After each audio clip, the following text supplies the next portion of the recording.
Want to talk some Ducks football.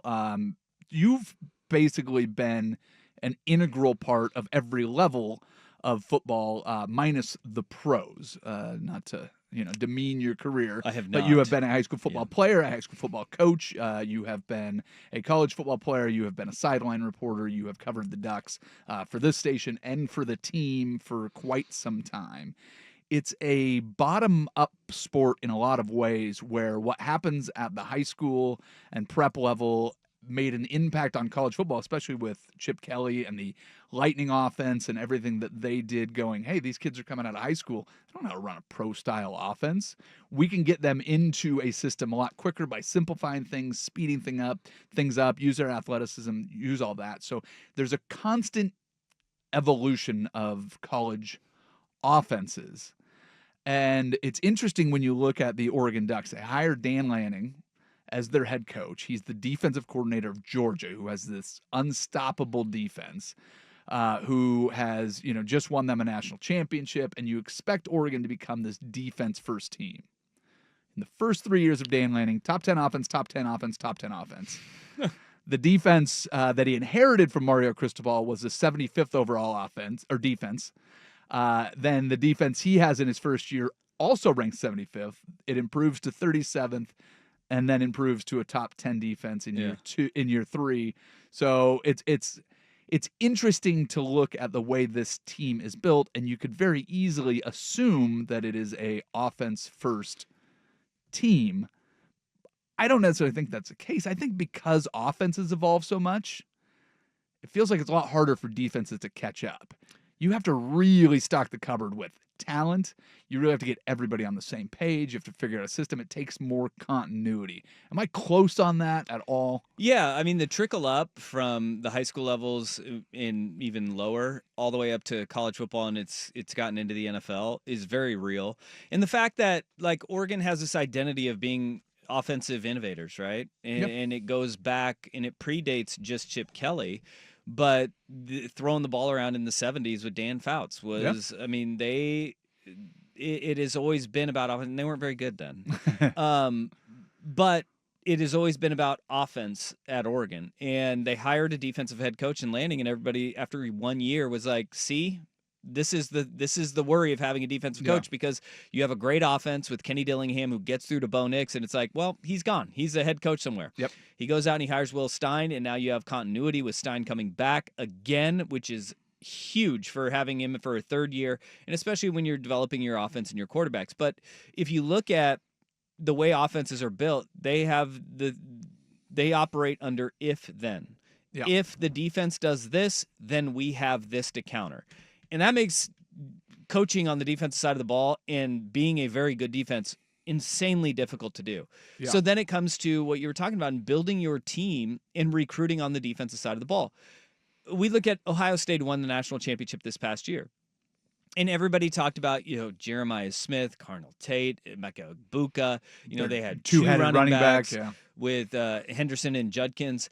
But we also forget that they had Jack Sawyer and JT Tuimalau and Tyleek Williams and the way that he played down the stretch at the end of that season. You looked at Lathan Ransom in the secondary and just how good with Denzel Burke and Cody Simon. Like Caleb Downs, for God's sakes, is one of the best defenders in all of college football. He was on that Ohio State team. They do not get talked about nearly as much. And you mentioned, is that just a bias that we have as fans? It's a lot easier to root for offense because the individual stats matter more? Well, it's talking about what the offense wasn't able to do more so than what the defense did, because that's easier to dissect and it's easier to get through, right? If you like, the Rose Bowl is a great example of this. Everybody was talking about, dude, Jeremiah Smith is just indefendable. You can't do it, right? Or Emeka Egbuka, and how is he getting this open? Like, he is just wide open. It's scheme, and some of it is. Yeah. It's the setup and the scheme.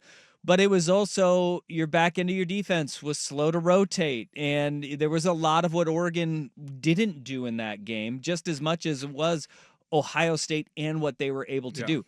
Every great team has got a great offense. That is full stop. Yeah. But all of the teams that win national titles, they are built on the defensive side of the ball, including that Ohio State team last year, which was phenomenal. And sure, they took their lumps at times, but That was a stifling defense at the end of the year.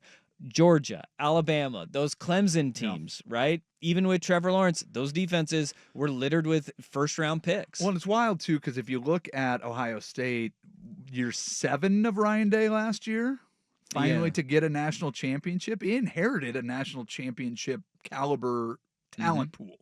So he has all the runway in the world. If you look at Kirby Smart, and I was just looking for a comparison to Dan Lanning, and if you look at Kirby Smart, when he took over for Mark Richt, that was the 17th best defense in football. Yeah.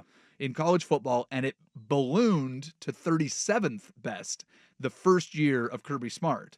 It took him time to kind of build it back and get it where not only he had a defense that was good enough, but deep enough to win a national championship. I mean, I can remember watching Clemson when they were really rolling.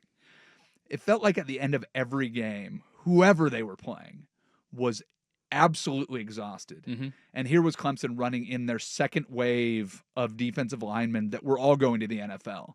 When Mario Cristobal started getting the first 5-star guys to sign with Oregon, in the same offseason, Clemson would add 8. Georgia would add 9. Alabama would add 10. And having that depth, and it feels like the defensive side of the ball where you can play in rotating shifts and run in a whole nother set of defensive linemen. The secondary can grow to 6 guys, shrink down to 4, and still be able to cover a back end against a guy like Jeremiah Smith is not an easy task. Yeah, and look, the whole if-then that offenses operate with, defenses, you have to be able to adapt with, okay, we will change our if. If the defense does this, then the offense does that. All right, we'll change it. And that is where all of the great teams, and you see it does take time, especially on the defensive side of the ball, to get that. And it's really interesting because the varieties of offense are so widespread across college football that you have teams that are big, long, physical. You have teams that play with speed. You have teams that want to spread you out, teams that want to play in a phone booth. So you have to build your defense in a way that has a counterpunch to everything that you'll see. And I think that that's kind of been the interesting part about what we've seen with Dan Lanning building that defense, and the transfer portal has helped that tremendously, right? Like Derek Harmon last year is a prime example of that. Jabbar Muhammad, Tyshim Johnson, who is in the secondary, Kobe Savage in the secondary last year. Those guys were huge transfer portal pickups that it was like, oh, okay, well, you can add that counterpunch to whatever teams are going to do, and you're seeing that with the way that they built their defense this year. Well, that's what I want to talk about. I want to talk about the names because, as we go through, and it took us 2 days to talk about the defense. That's kind of the bias that we all have towards it.